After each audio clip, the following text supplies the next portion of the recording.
दर्शकों नमस्कार।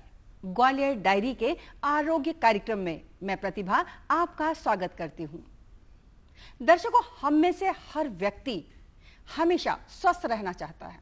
वो चाहता है उसका इम्यूनिटी पावर इतना हो कि वो हर रोग से सफलतापूर्वक सामना कर सके, उसे कोई रोग सताए ही नहीं। लेकिन कई बार हम लोगों को पता ही नहीं होता है कि हमें क्या खाना चाहिए, क्या पीना चाहिए, जिससे हमारी रोग प्रतिरोधक क्षमता बढ़ सके। ये प्रतिरोधक क्षमता किस तरह बढ़ सकती है? आयुर्वेदिक में इसका कई उपाय हैं। इन उपाय को किस तरह से हम प्रयोग कर सकते हैं, इसके बारे में जानकारी देने के लिए हमारे बीच, हमारे स्टूडियो में मौजूद हैं वैद्य प्रदीप घोड़के जी, जो कि आयुर्वेदिक पद्धति से कई रोगों का सफलतापूर्वक इलाज करते हैं। आपका बहुत बहुत स्वागत है प्रदीप घोड़के जी। नमस्कार। सबसे पहले जो प्रश्न आता है दर्शक या जो लोग सुनते हैं उनके दिमाग में कि ये आयुर्वेदिक पद्धति क्या है, आयुर्वेद में आदमी को किस तरह से स्वस्थ माना जा सकता है? देखिए, स्वस्थ की जो परिभाषा आयुर्वेद में बताई है जी, इसमें ये वात पित्त कफ तीन दोषों के ऊपर चिकित्सा होती है। जब तीनों दोष समान मात्रा में रहते हैं तब व्यक्ति निरोगी रहता है, और अगर कोई भी दोष आगे पीछे हो जाता है, घटता है या बढ़ता है, तब रोगी बीमार होता है। जी। उसके लिए हम लोगों के यहाँ जो परिभाषा बताई गई है कि समदोष समाग्नि समधातु मल क्रिया प्रसन्न आत्मा इंद्रिय मना स्वस्थ इत्यभिधीयते। मतलब जिस व्यक्ति के दोष समान हो, समदोष समाग्नि जठराग्नि प्रदीप्त हो, खाना वगैरह अच्छी तरीके से पचता हो, समधातु मल क्रिया सारे धातुएं अपने बराबर इसे काम कर रहे हो, लेटरिन बाथरूम सब बिल्कुल बढ़िया चल रहा हो, प्रसन्न आत्मा जिस व्यक्ति की आत्मा प्रसन्न हो, मन शांत हो, वो व्यक्ति स्वस्थ है। सारे सिस्टम सही होने के बाद में भी अगर किसी व्यक्ति का मन प्रसन्न नहीं है तो भी वो मानसिक रोगी है। इसलिए प्रसन्न आत्मा इंद्रिय और मन वही व्यक्ति स्वस्थ है। वैद्य जी, कई बार क्या होता है जब व्यक्ति आयुर्वेदिक के किसी डॉक्टर को दिखाने जाता है तो सबसे पहले उनका सवाल ये होता है, आप करते क्या हैं? इस प्रश्न का उसके स्वास्थ्य से क्या मतलब है? जी, पुराना पढ़ा लिखा जो भी वैद्य होगा वो ये जरूर पूछेगा कि आप करते क्या हो। उसके पीछे चरक में जो है 4 चीजें बताई हुई हैं जो मैं आपको बता रहा हूं जी। सर्वप्रथम करने का हेतु यह है कि जैसे विद्यार्थी, ये सदा बीमार रहने वाले जो लोग हैं, वो बता रहा हूं मैं 4 प्रकार के लोग जो सदा बीमार रहते हैं। विद्यार्थी का नंबर सबसे पहले आता है जी। कारण विद्या अध्ययन करने के लिए प्रकृति के नियमों के विरुद्ध चलते हुए रात को जगने के लिए चाय आदि का इस्तेमाल, तंबाकू वगैरह का इस्तेमाल करता है। इसलिए वो व्यक्ति जीआई ट्रैक्ट से, मतलब पेट के रोगों से संबंधित सफर करेगा। ये तय हो जाता है कि आप करते क्या हो, बोले विद्यार्थी हूं, मतलब वैद्य ये जान लेगा कि इसको पेट से संबंधित बीमारी है। सेकंड नंबर आता है रथ सवारी करने वाले लोग। रथ सवारी से मेरा मतलब यह है कि टूरिंग जॉब करने वाले लोग, टूरिंग जॉब करने वाले लोग भी पेट से ग्रसित रहेंगे अथवा मधुमेह से संबंधित रहेंगे, कारण उनका खाने पीने का, जैसे किसी नेताजी का कोई ड्राइवर है, रथ सवारी हो रही है, नेताजी ने तो खा लिया लेकिन वो ड्राइवर भूखा रह रहा है, तो पेनक्रियाटिक जूस वगैरह बन नहीं पाते उस वक्त। नंबर 3 पे आते हैं दुकानदार। दुकानदार लोग, जैसे किसी महिला अगर 80,000 रुपए का लहंगा खरीद रही है तो उसको अगर पेशाब भी लग रही होगी तो भी वो रोक लेगा उसको, जब तक वो सेटिस्फाइड नहीं कर देगा या दे नहीं देगा। हाँ।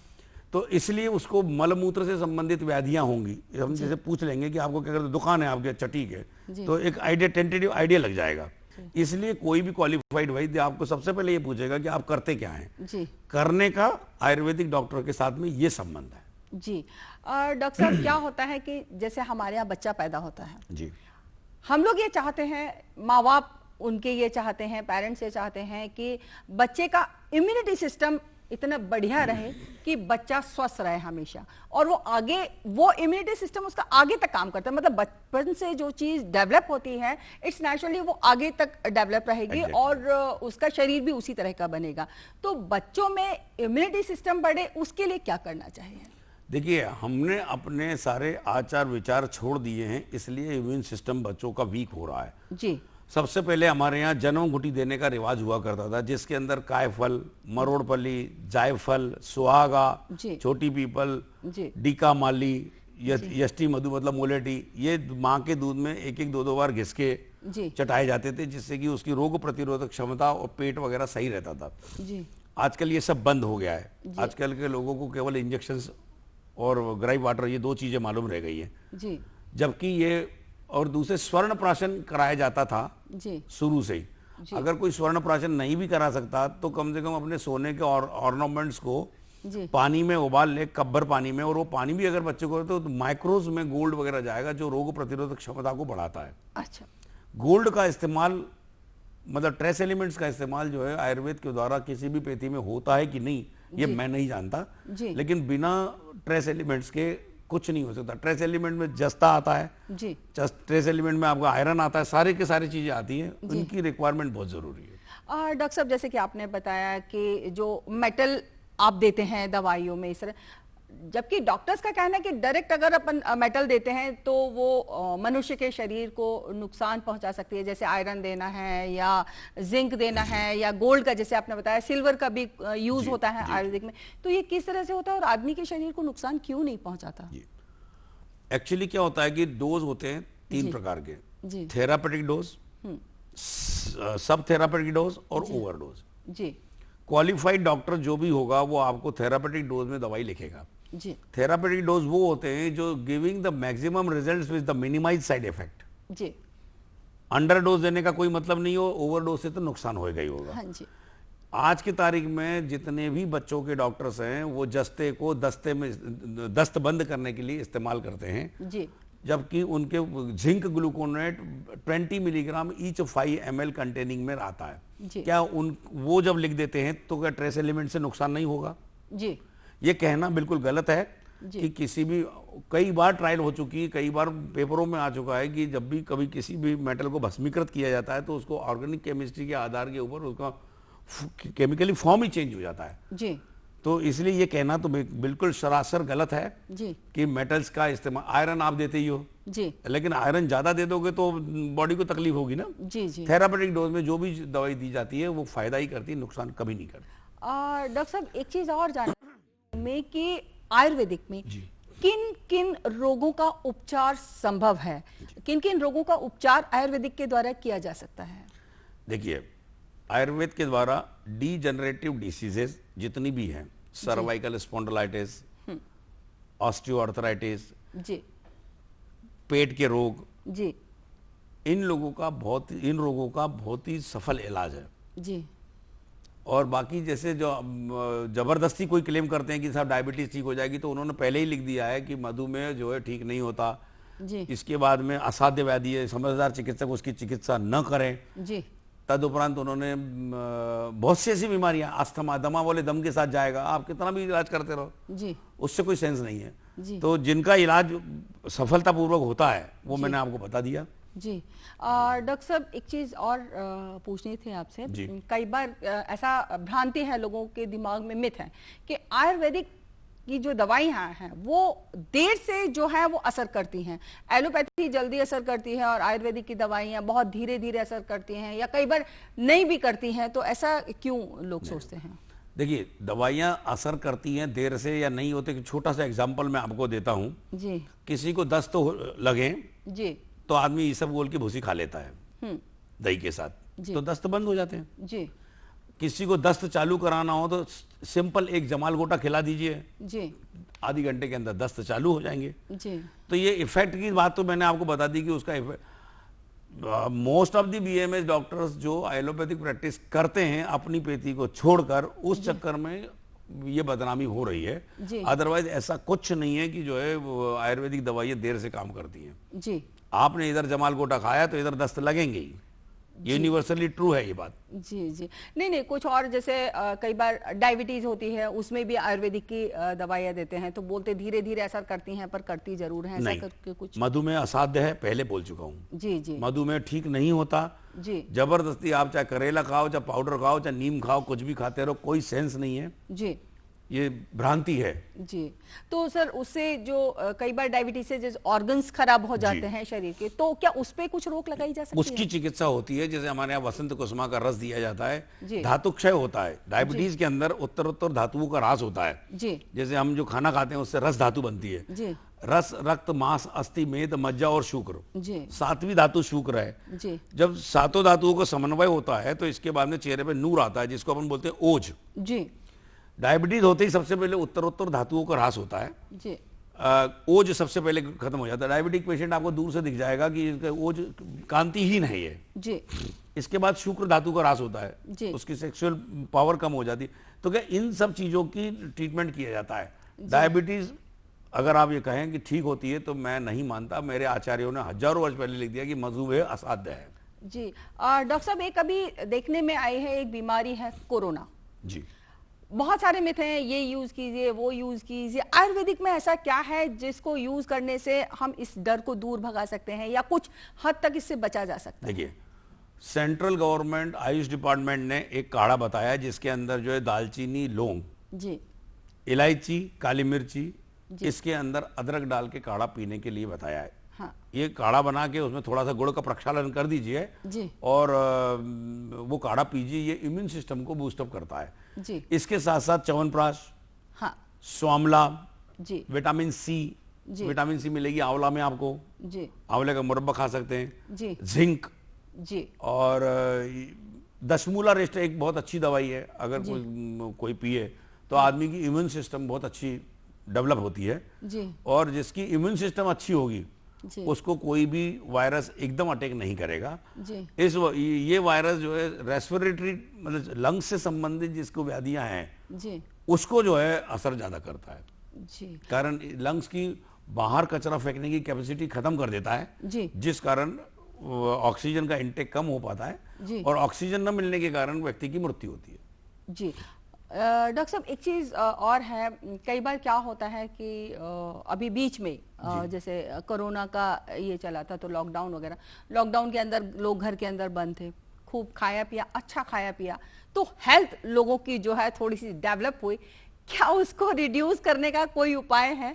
देखिए, उसको रिड्यूस करने के लिए वैसे तो कोई उपाय नहीं है, लेकिन अगर अर्क जीरा और गूगल का इस्तेमाल करें, जी, जीरे का अर्क पिए जो फैट को काटता है। अच्छा। प्लस साथ में गूगल, कोई सा भी एक नवक गूगल आता है, त्रयोदशांग गूगल आता है, कोई सा भी गूगल ले जिससे कि उस गूगल फैट को काटता है जी, कोलेस्ट्रॉल को कम करता है जी। लहसुन का इस्तेमाल करें तो फैट कटेगा जी। हमारे यहाँ कोलेस्ट्रॉल को बोलते हैं धमनीगत मेद संचय, आर्टरीज के अंदर जो जमा हो जाता है उसको बोलते हैं धमनीगत मेद संचय जी। तो वो काटने के लिए यही उसका एक सफल इलाज है जी। व्यायाम करना तो बहुत ही जरूरी है। जी जी, बिल्कुल। डॉक्टर साहब, एक और कई बार कुछ एडवर्टाइजमेंट भी आते हैं कुछ इस तरह की, मोटापा घटाइए तो आयुर्वेदिक की ये दवाई है, आयुष मंत्र, तो क्या ये इफेक्टिव होती हैं वजन घटाने वाली दवाई? ये सब बकवास है बिना व्यायाम के। कुछ व्यायाम के लिए भी हमारे यहाँ आयुर्वेद में एक श्लोक लिखा हुआ है, लाघवम कर्म सामर्थ्यम दीप्तोर अग्नि मेधस क्षया जी, विभग्न घन गात्रत्वम व्यायाम उपजायते। मतलब व्यायाम करने से शरीर सुडौल होता है, प्लस मेद घटता है और जठराग्नि मतलब भूख प्रदीप्त होती है। इसलिए व्यायाम करना बहुत जरूरी है जी। ये सब कुछ खाने से कुछ नहीं होता है। जस्ट मैंने आपको बता दिया कि अर्क, जीरा जी और गूगल का इस्तेमाल करें, व्यायाम के बिना कुछ नहीं हो सकता जी। डॉक्टर साहब, एक प्रश्न और दिमाग में आता है, क्या कोई भी पैथी, चाहे वो एलोपैथी हो या आयुर्वेदिक हो या कोई, तो किसी भी रोग को पूरी तरह ठीक करने की क्षमता किसी भी पैथी में होती है? नहीं जी। हमारे यहाँ आचार्य सुश्रुत ने बहुत पहले जी लिख के रखा हुआ है कि एक शास्त्र मदीयानो जी न विज्ञान शास्त्र मुझे तस्मात बहुसुतो शास्त्र जी। व्यक्ति को फायदा करने के लिए जो भी जिस शास्त्र में आपको अच्छी चीज मिल रही है उसको पकड़ के इलाज करिए। जरूरी नहीं है कि 107 बुखार है तो आयुर्वेदिक पुड़िया ही चटाओ, आप क्रोसिन भी दे सकते हो, लेकिन इसका मतलब ये नहीं कि टोटल क्रोसिन पे डिपेंड हो जाओ आप। हाँ हाँ। दस्त तो हो रहे हैं, अगर कभी उल्टी साथ में हो रही गैस्ट्रोएंटेराइटिस का पेशेंट, तो इट डज नॉट मीन कि आप उसको जो है इंजेक्शन नहीं लगाएंगे, इसको लगाइए, कंट्रोल करिए, then you start your treatment. तो मतलब ऐसा नहीं कह सकते कि किसी भी पैथी से या नहीं, कंप्लीट कुछ नहीं है। अगर जैसे उनके पास में प्लेटलेट बढ़ाने का काउंटर नहीं है तो वो पपीता लिखते हैं ना। हाँ। वो पूछते हैं कि आपसे जी। उनके पास में नहीं है तो वो कभी भी, चाहे वो कोरिड लिखे, चाहे वो पपईझाइम लिखे, चाहे कोई किसी भी झाइम लिखे, लेकिन लिखेंगे वो पपीता। जी। तो डॉक्टर साहब एक चीज़ और पूछना थी, जैसे कई बार कुछ पेशेंट ऐसे होते हैं जो आर्थिक रूप से कमज़ोर होते हैं, क्या आपके पास वो आते हैं और आप उनका निःशुल्क इलाज भी करते हैं? जी, मैं माधव कॉलेज के सामने नई सड़क पे आरएसएस का हॉस्पिटल है जी, उसमें निःशुल्क परामर्श देता हूँ सोमवार के सोमवार। जी। अगर कोई व्यक्ति वहां से पर्चा बनवा के मेरे क्लिनिक पे भी आ जाता है जी, केवल सोमवार को, तो मैं उसको निःशुल्क परामर्श देता हूँ। जी जी। और डॉक्टर साहब एक प्रश्न और दिमाग में आ रहा है, कई बार क्या होता है लोगों को जैसे घुटने में दर्द होता है या कई बार उनके बाल जैसे झड़ने लगते हैं, तो उसके लिए क्या कोई दवाई है आयुर्वेदिक में? देखिए, मोलेठी और जस्ता, जी, ये दो दवाइयां ऐसी हैं कि जो डिजेनरेशन को रीजनरेशन में बदलेगी। मोलेठी हमारे यहाँ रसायन मानी गई है, बालों की बात कर रहा हूँ अभी। जी जी। और डिजेनरेटिव जो डिसीज, आप जो दूसरी डिसीज की बात कर रही हैं, उसके अंदर जब तक आप जो है तेल बनने की दवाई, मतलब साइनोवल फ्लूइड बनने की दवाई जब तक नहीं देंगे, तब तक कुछ नहीं होगा। And after taking the medicine for the 3 months, then the regeneration process will start. You mind it. Because अगर आपने कहा कि आज खाया, 2 दिन खा लिया, अब नहीं हो रहा तो मजा नहीं आ रहा, no, you have to take at least for the 3 months, then after 3 months the regeneration process will start. जी जी। तो ये घुटनों के लिए भी यही सेम डिजेनरेशन को रीजनरेशन में बदल, it depend on the severity of the case. कि फर्स्ट स्टेज में डिजेनरेशन, अगर कभी एमआरआई हो तो उसमें पता लगा कि ऑस्टियोआर्थराइटिस नहीं हो तो मेनिस्कस कटा हुआ है। तो पहले डायग्नोसिस होने के बाद में ही ट्रीटमेंट चालू होता है। सर कई बार जैसे देखा जाता है कि लोग विटामिन डी की कमी जो है रोगियों में आ जाती है, वो किस तरह से आती है और इसको पूरा कैसे किया जा सकता है? देखिए मैडम, विटामिन डी का बहुत बड़ा रोल है जी जीवन में। जी। बिना विटामिन डी के प्रेजेंट के कैल्शियम का एब्जॉर्प्शन बॉडी में नहीं होता जी।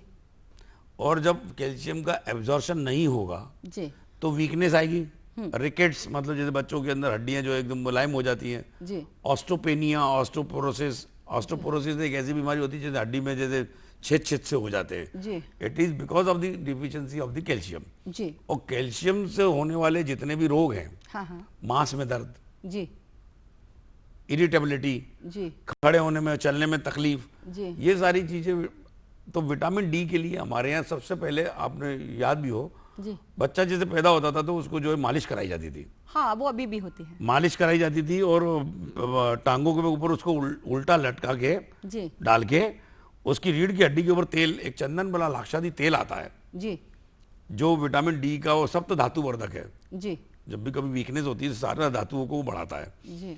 तो उसकी मालिश की जाती थी। सूर्य की किरण जब तक स्पाइन के ऊपर नहीं गिरेगी तब तक विटामिन डी एब्जॉर्ब नहीं होगा। बड़े बड़े फॉरेनर्स समुद्र के किनारे के ऊपर पड़े रहते हैं, अपन लोग सोचते हैं ये पता नहीं उगाड़े क्यों फिर रहे हैं जी। उनको विटामिन डी की कमी है, इसलिए उनकी स्किन ऐसी गंदी सी काली सी हो जाती है जी। वो इतने दूर से फॉरेन से यहाँ समुद्र में स्नान, धूप स्नान लेने आए हुए हैं जी। धूप स्नान का एक अपना अलग महत्व है जी। उसी से विटामिन डी मिलेगा आपको जी। ओरली खाने से लीप अप होती है वो तो जी जी जी, लेकिन सन बाथ लेना इज मस्ट। एटलीस्ट मैं प्रत्येक व्यक्ति को ये कहूंगा कि 8 दिन में एक बार तो भी कम से कम अपने संपूर्ण शरीर पे तेल लगा के 15 मिनट धूप दिखाएं जी। डॉक्टर साहब, एक कैल्शियम की कमी भी कई बार रोगियों में बताई जाती है, तो क्या आयुर्वेदिक में उसका ऐसा कोई इलाज है जिससे कैल्शियम दिया जा सके, या कोई ऐसा स्रोत खाने पीने में जिससे कैल्शियम की पूर्ति की जा सके? देखिए, कैल्शियम की कमी के लिए सबसे पहले दूध का इस्तेमाल होना बहुत जरूरी है जी। बिना दूध के कैल्शियम कहाँ से लाएं? अब तो दूध ही नकली आ रहा है जी, तो बहुत ही बड़ी समस्या है। हमारे यहाँ पर जो है प्रवाल पिष्टी एक दवाई आती है, प्रवाल पिष्टी जी। मूंगा होता है ना, मूंगा जी, मूंगे को गुलाब जल के साथ में घोट के जी बनाई जाती है, तो वो प्रवाल पिष्टी होती है। वो कैल्शियम का सबसे बड़ा स्रोत है जी। अगर 250 से 500 मिलीग्राम प्रवाल पिष्टी कोई भी ऑस्टोपेनिया या ऑस्टोपोरोसिस वाला पेशेंट अगर लेता है जी, तो जादू जैसे रिस्पॉन्स आते हैं। महीने 2 महीने में कैल्शियम की डिफिशियंसी पूरी हो जाती है जी। एलिमेंटल कैल्शियम 500 मिलीग्राम खाने से पूरा मिल जाता है जी। ओवरडोज हो भी जाएगा तो it will not create any side effect. It will not deposit in anywhere. जी जी। सर एक चीज और, जैसे बच्चा पैदा होता है, जैसा कि आपने बताया कि उसकी मालिश करनी चाहिए, कई बार ये होता है कुछ स्पेसिफिक ऐसा तेल होता है या सरसों या कोकोनट या मतलब कुछ ऐसे तेल से मालिश करनी चाहिए जिससे बच्चे को ज्यादा लाभ हो? मैंने अभी बताया ना आपको कि चंदन बला लाक्षादी तेल जी सप्त धातु वर्धक है जी। बच्चा एकदम ग्रोथ करेगा, कैल्शियम की डिफिशियंसी नहीं होगी जी जी। उसका इस्तेमाल बहुत ज्यादा जरूरी है। एक और ये है कि थायराइड आजकल जो है वो बहुत देखने में आने लगा है और थायराइड की वजह से कई बार लोग बहुत मोटे भी हो जाते हैं। तो क्या थायराइड का भी कोई इलाज आयुर्वेदिक में है? देखिए मेरा अभी तक का 37 साल का एक्सपीरियंस यह है कि जैसे हमारे यहाँ कांचनार गूगल की गोली का इस्तेमाल किया जाता है जी, but I am not sure जी कि थायराइड ठीक होती है जी। हार्मोनल डिस्टर्बेंसेस है, चाहे आप एल्ट्रोक्सिन खाते रहो जी उससे मेंटेन करते रहो जी, चाहे आप कांचनार गूगल खाते रहो उससे मेंटेन करते रहो जी। ये मैं it may be I may be wrong, पर ये मेरा व्यक्तिगत अनुभव है जी कि ये ठीक नहीं होती जी। इससे इरिटेबिलिटी बहुत रहती है महिलाओं में, किसी तो कोई तो ओवरवेट हो जाती है हाँ। कोई एक दो तरह की होती है, दुबली वाली भी होती है अच्छा, तो एकदम सूख भी जाती है अच्छा अच्छा। मेरे हिसाब से ये ठीक नहीं होती, to be very frank. Okay okay, one has to maintain accordingly medicine medicine से रहता है। और डॉक्टर साहब एक चीज और भी है कि जैसे कोई ओवरवेट हो जाए तो उसके लिए कोई दवाई आयुर्वेदिक में? हाँ, मेद चाटने के लिए जितने भी गूगल्स हैं जी, अर्क सोप, अर्क जीरा जी, मेदोहर विडंग आदि लो जी, ये दवाइयां खाते रहे लेकिन बिना व्यायाम के जी, और घी तेल का इंटेक बंद किए बिना बंद नहीं होगा मोटापा, ये उतनी ही तय है। चलते चलते एक छोटा सा सवाल, अस्थमा के लिए कोई दवाई आयुर्वेदिक में? अस्थमा के लिए श्वास कांस चिंतामणि जैसी बहुत सुंदर दवाइयां हैं, टंकण वसा मतलब सुहागा है जो कि म्यूकोलाइटिक का। अस्थमा मैं आपको फिर एक बात बता रहा हूँ, दमादम के साथ जाता है वो ठीक नहीं होता, उसको मेंटेन करना पड़ेगा आपको दवाइयों के सहारे जी। झूठ बोलना बिल्कुल गलत बात है जी जी। और मैं लास्ट में आपको एक स्वस्थ की परिभाषा जनरल बता देता हूं जी, कि व्यक्ति वो स्वस्थ रहेगा जी, शिरसी चित्तम जी, जिसका दिमाग ठीक हो जी, जठरे पित्तम जी, जिसका पेट और डाइजेस्टिव सिस्टम सही हो, और हस्ते वित्तम जी, पैसा जिसके साथ हो, तस्य विपत्ति कित्तम जी जी जी बिल्कुल। Thank you so much. Doctor वैद्य प्रदीप घोड़के जी, आप हमारे स्टूडियो में आए, हमारे दर्शकों को इतनी अच्छी जानकारी दी। उम्मीद करती हूँ दर्शकों को भी ये जानकारी अच्छी लगी होगी, क्योंकि आयुर्वेदिक और एलोपैथिक से संबंधित उनकी कई भ्रांतियां दूर हुई होंगी। आयुर्वेदिक में क्या क्या इलाज मिल सकते हैं, किन किन रोगों की दवाएं उन्हें मिल सकते हैं, इस बारे में भी उन्हें जानकारी मिली होगी। अगली बार फिर मिलेंगे किसी नए विषय के साथ, तब तक के लिए आज्ञा दीजिए, नमस्कार।